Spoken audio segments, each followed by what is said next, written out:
안녕하십니까. 자, 이제 3단계 책임 이야기를 할 때가 되었습니다. 자, 그래서 다시 한번 깔때기를 그려보죠.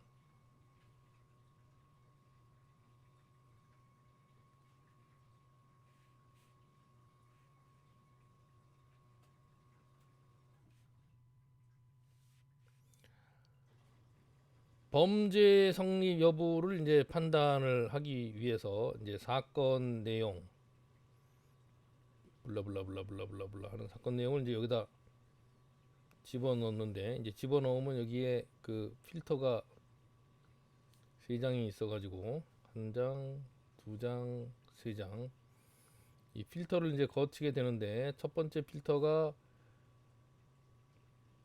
구성 요건,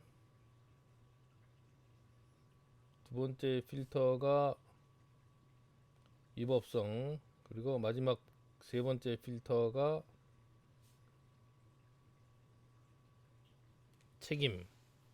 이렇게 구성이 되었다. 이게 범죄론 체계입니다. 그리고 3단계 구조를 가지고 있어서 범죄 구성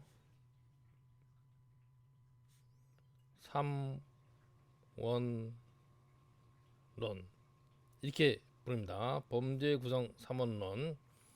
범죄 구성 2원론이 있기는 해요. 그래서 소극적 구성 요건 요소 이론 얘기를 할 때 잠깐 등장을 했었습니다. 자, 구성 요건 단계에서는 검토의 방향이 적극적이다는 겁니다. 그래서 적극적 검토를 해서 요건이 다 충족이 되면은 형사처벌 하는 쪽으로 결론이 내려진다. 적극적인 검토다. 근데 위법성과 책임은 반대로 소극적 검토지요.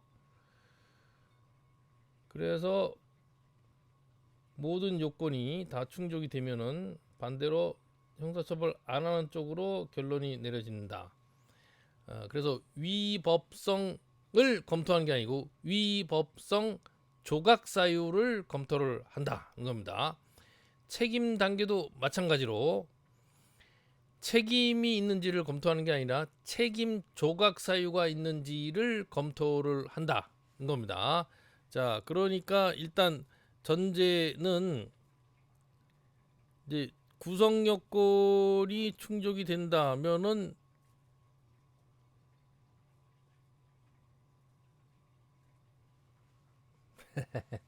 구성 요건이 충족이 된다. 그러면 위법성도 있다는 걸 일단 전제로 깔고 위법성이 없는 경우만 추려내는 거죠. 그다음에 위법성까지 확인이 되면 그다음에 책임도 있다라는 것을 전제로 해서 책임이 없는 경우만 골라내는 방식으로 검토를 한다는 겁니다. 자, 그래서 소극적 검토라는 측면에서 위법성과 책임이 똑같은데, 다만 다른 점이 뭐냐 하면은 위법성은 객관적 측면,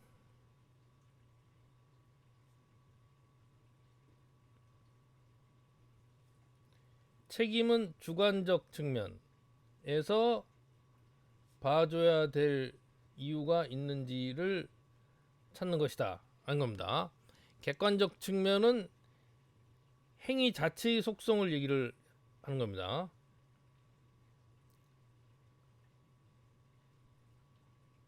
그리고 주관적 측면이라는 것은 행위자가 가지고 있는 속성. 그러니까 위법성은 행위 속성, 책임은 행위자의 속성, 특별한 속성.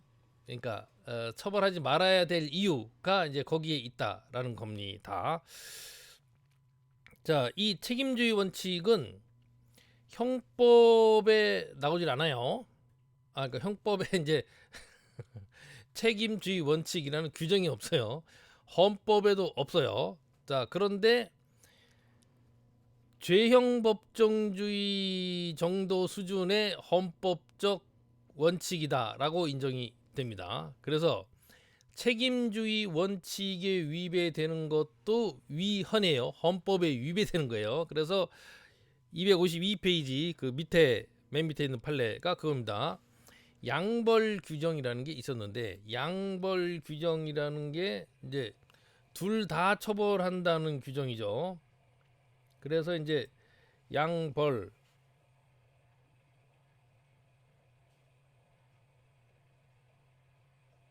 이라고 하는데, 이 양벌 규정은 법인이 있으면은 법인의 종사자가 구성원이 법인의 구성원이 직원이 형사 책임을 질 일을 저지르면은 범죄를 저지르면은 자동으로 법인도 처벌받게 만들어 놓은 그런 규정이에요. 이제 그때 우리가 이제 그 한참 전에 한참 전에 한 얘기인데, 그 법인의 범죄 능력 얘기를 할 때 그 저작권법 위반 행위, 그러니까 저작 재산권 침해 행위를 직원이 했을 때 법인이 자동으로 처벌되도록 하는 규정이 있었다, 옛날에.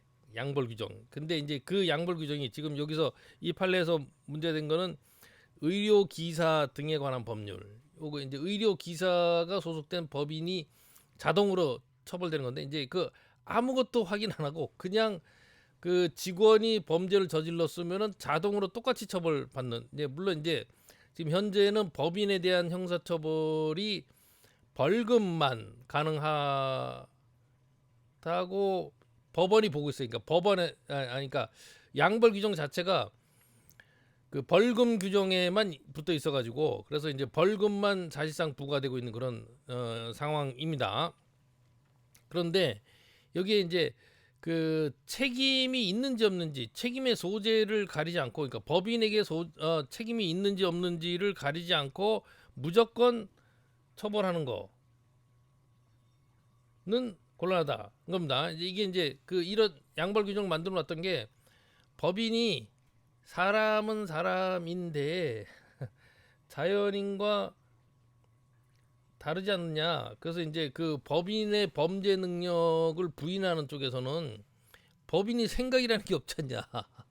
그 심신이라고 하는데, 마음이 없지 않냐. 그러면 사람한테는 마음이 있냐? 면은 마음이 있다는 걸 어떻게 증명하냐? 뭐 이렇게 하면은 글쎄 그냥 있다고 치자, 뭐 그럴 것 같아요. 자, 그래서 마음이 있는지 없는지 어떻게 알아? 그러면은 마음을 우리가 보여줄 수는 없잖아요. 그 마음 자체를 시각적으로 인식할 수가 없죠. 마음은 느낄 수는 있죠.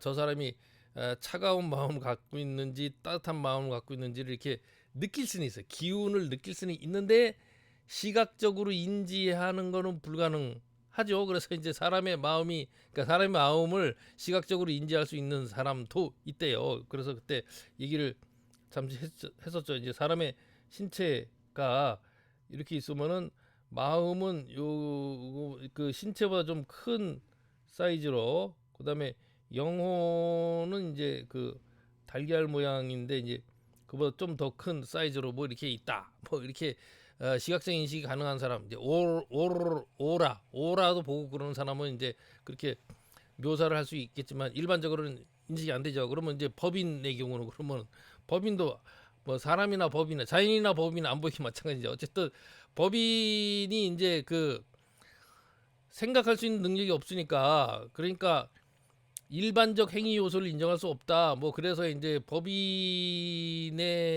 행위에 대해서는 범죄로 평가할 수 없다. 범죄 능력 없다. 뭐 이렇게 주장하는 사람들이 있죠. 많죠. 그런데 이제 그렇게 생각을 하다 보니까 법인이 이게 자기 의무를 다 했느냐. 그러니까 법인에게 형사 책임을 묻는 것 자체가 이상하게 생각이 되니까, 그 사람들은. 그러다 보니까 이제 그 법인에 대한 형사처벌이 현실적으로 필요해서 규정을 만들어 놓는데, 그 법인이 행위를 한다는 거를 생각하기 어려우니까 에이씨 그냥 자동빵으로 처벌받게 만들자. 그래서 자동빵으로 처벌받는 규정들이 우후죽순처럼 막 그 행정법에 모든 행정법에 거의 모든 행정법에 법인도 자동으로 처벌되는 규정을 집어넣어 놨는데 헌법재판소에서 안 된다. 위헌이다. 자, 책임과 형벌의 사이즈를 일치시켜야 된다. 이게 책임주의 원칙의 가장 핵심적인 내용이에요.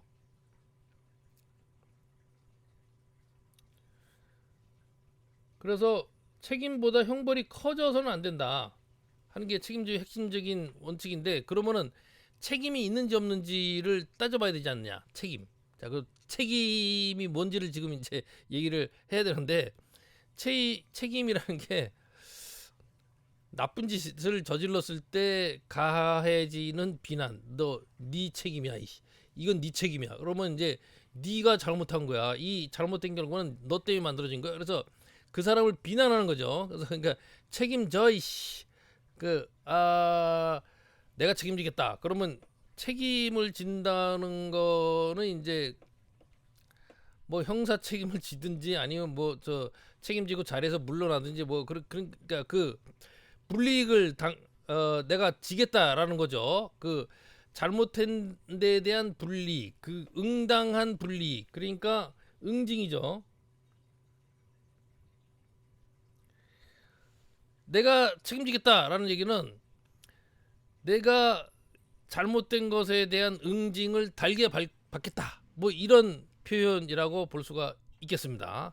자, 그래서 이게 그 기본적으로는 이제 비난이에요. 비난. 그러니까 책임이 있다라고 하는 거는 이제 그 사람은 비난받아 마땅하다라는 것과 같은 의미가 되겠습니다. 자, 그래서 비난 가능성까지 이제 얘기가 되는데, 책임 이론이라는 게 있어요. 자, 구성 요건, 위법성, 책임 세 가지 중에서 책임 이론이 제일 어려워요. 그러니까 이게 그 눈에 안 보이는 거를 가지고 얘기를 하다 보니까 제일 어렵습니다. 그래서 어쨌든 책임 이론이라는 게 책임이라는 거를 무엇을 근거로 인정을 할 거냐, 그리고 그런 책임의 본질은 뭐냐, 뭐 알아서 뭐하게 하는 생각이 들기도 하는데, 하여간 책임의 근거, 책임의 본질 이 뭐냐라는 걸 얘기하는 게 책임 이론이에요. 그러니까 이게 그냥 하여간 알고는 있어야 되는 얘기라서 설명을 하고 넘어갑니다. 자, 우선 책임의 근거, 뭐가 책임의 근거냐라는 것과 관련해서 책임의 근거는 의사의 자유다. 그러니까 의사 결정을 할 수 있는 자유가 사람한테 존재를 하는데, 그래서 이제 그 다음 페이지 넘어가서 254페이지 도의적 책임론, 이게 처음 생긴 책임론이에요. 책임이론. 그러니까 이제 그 형벌을 부과할 것인가와 관련해서 이제 따지기 시작하면서 만들어진 처음 형법 이론이 이제 책임 이론인데, 도의적 책임론, 그러니까 제일 처음에 만들어졌는데, 도의적 책임론은 의사의 자유를 가지고 있다. 사람이 100%다. 그 의사의 자유는 100%다. 그래서 자유로운 의사에 따라서 적법한 행위를 할 수 있었음에도 불구하고 위법한 행위를 한다는 의사결정을 했기 때문에, 그래서 행위자한테 가해지는 윤리적 비난이다. 이게 이제 도의적 책임론의 입장입니다. 그래서 의사 자유가 100%다. 그러니까 위법한 행위를 하겠다고 결정을 한 거, 그거 자체가 책임이다. 그래서 이제 행위 자체를 평가의 대상으로 봐요. 그래서 행위 자체를 평가의 대상으로 보고 행위로 드러난 거 이상으로는 형벌을 과할 수가 없다라는 겁니다. 그래서 행위 책임이라고 그럽니다.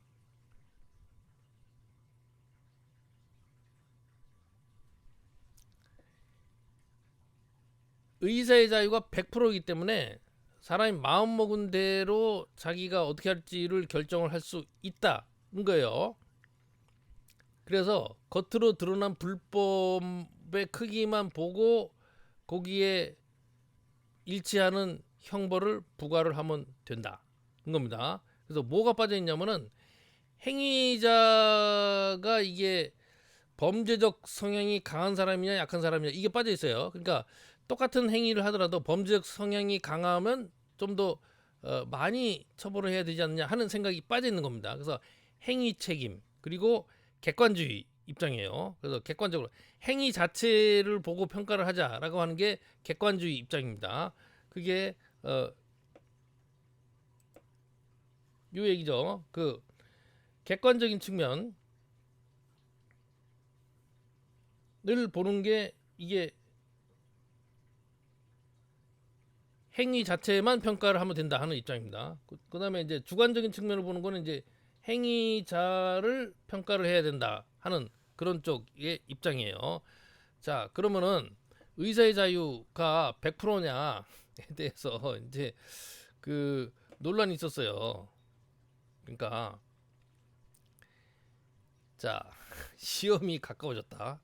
자, 시험이 가까워졌다라고 하는 거는 이제 법학 전문 대학원에 재학 중인 학생들은 한 달 정도부터 그러니까 시험 기간이 시작되기 한 달 전부터 이제 시험 공부를 시작을 합니다.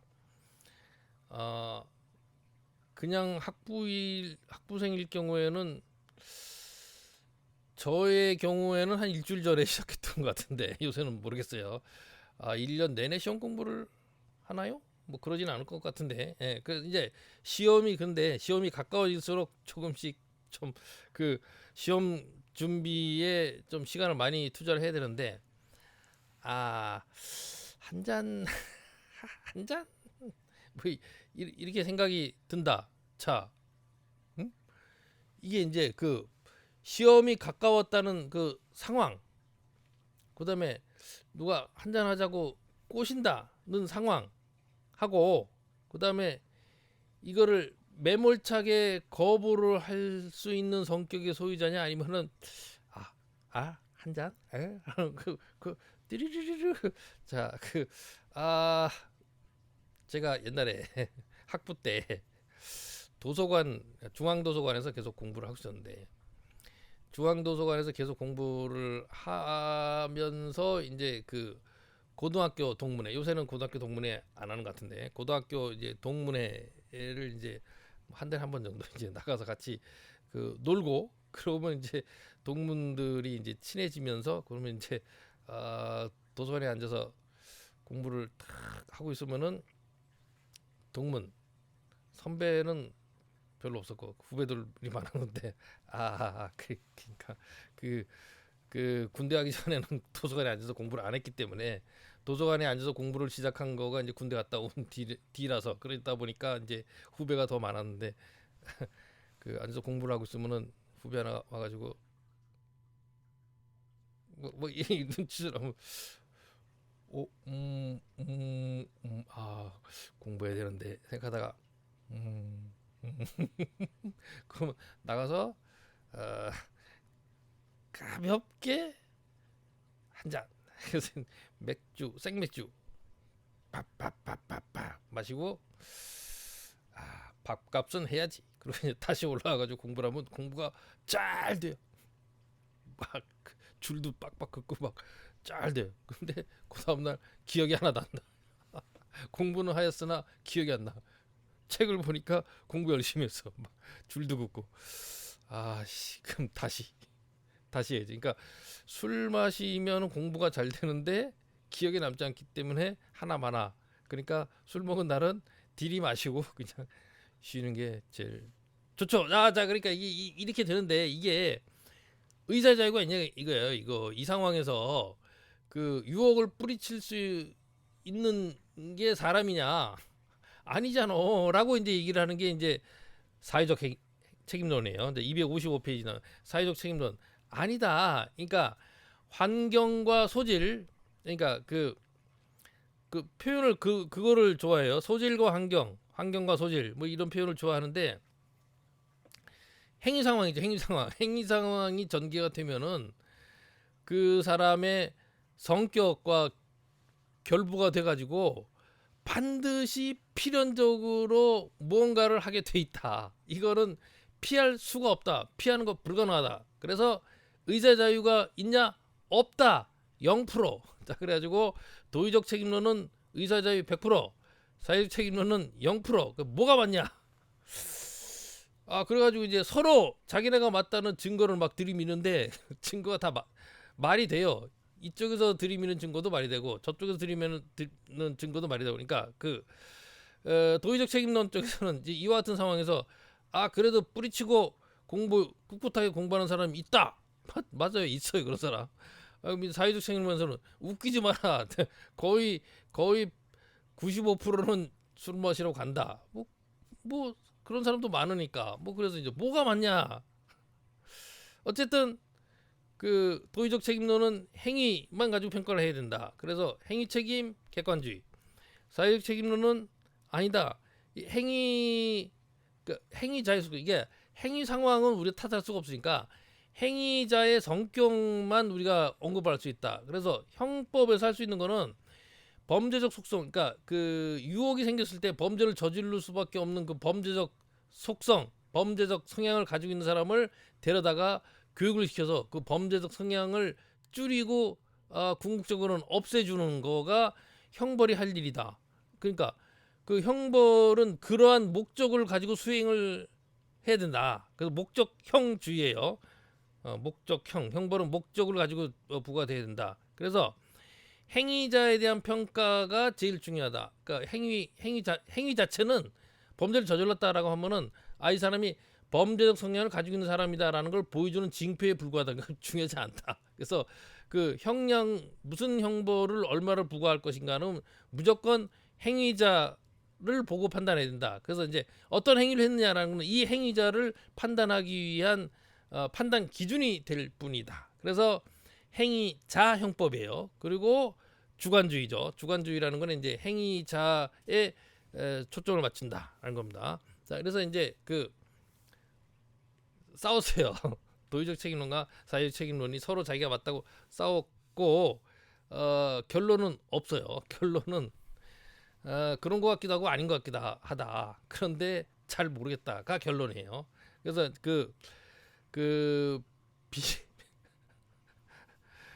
잘 모르겠다가 이제 불가지론인데, 불가지론이 이제 결론입니다. 자, 웃기는 결론이 내려졌는데 불가지론으로 이제 결론이 내려지면서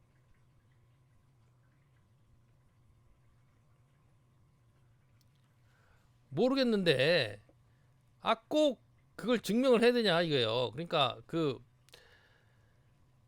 형량을 뭐 얼마를 줄 것이냐, 또는 이제 나아가서 생명이 가장 중요한 법익이다. 그거 증명해봐.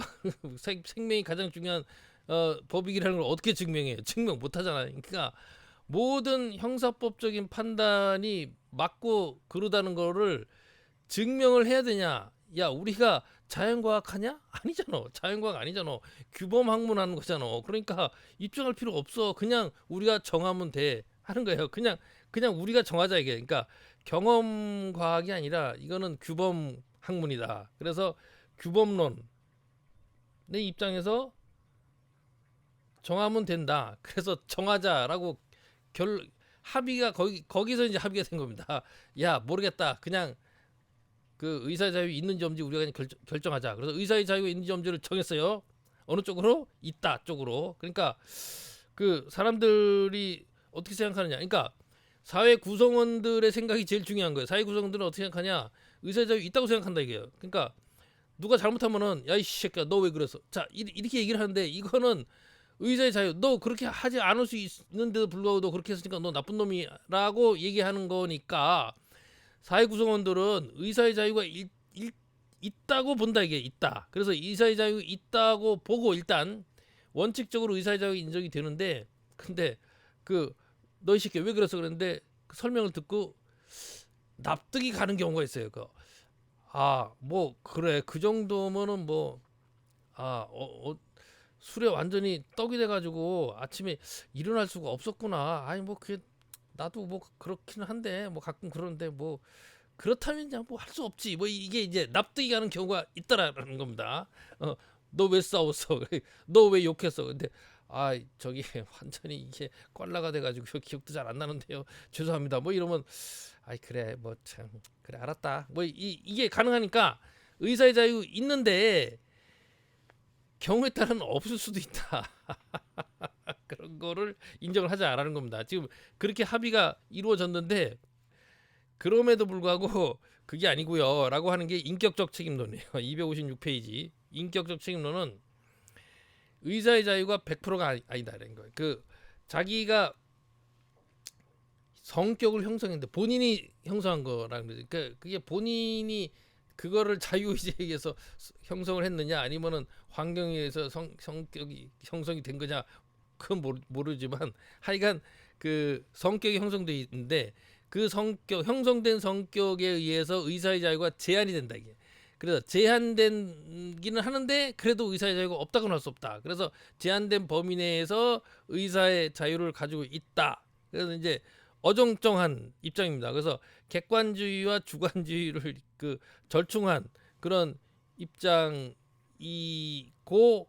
그래도 형벌의 한계는 행위 자체를 보고 행위 자체의 불법의 정도, 책임의 정도를 넘어서면 안 된다 하는 게 이제 인격적 책임론인데 일단 그 의사의 자유가 있느냐 없느냐에 대해서 그 원칙적으로 있는데 이게 이제 그 예외적으로 의사의 자유가 인정되지 않을 만한 경우를 유형화해서 그 경우에만 봐주자라고 합의가 이뤄진 상황에서 인격적 책임론은 뭐 그다지 이렇게 인기를 끌을 수가 없는 그런 상황이었습니다. 그래서 아마 그런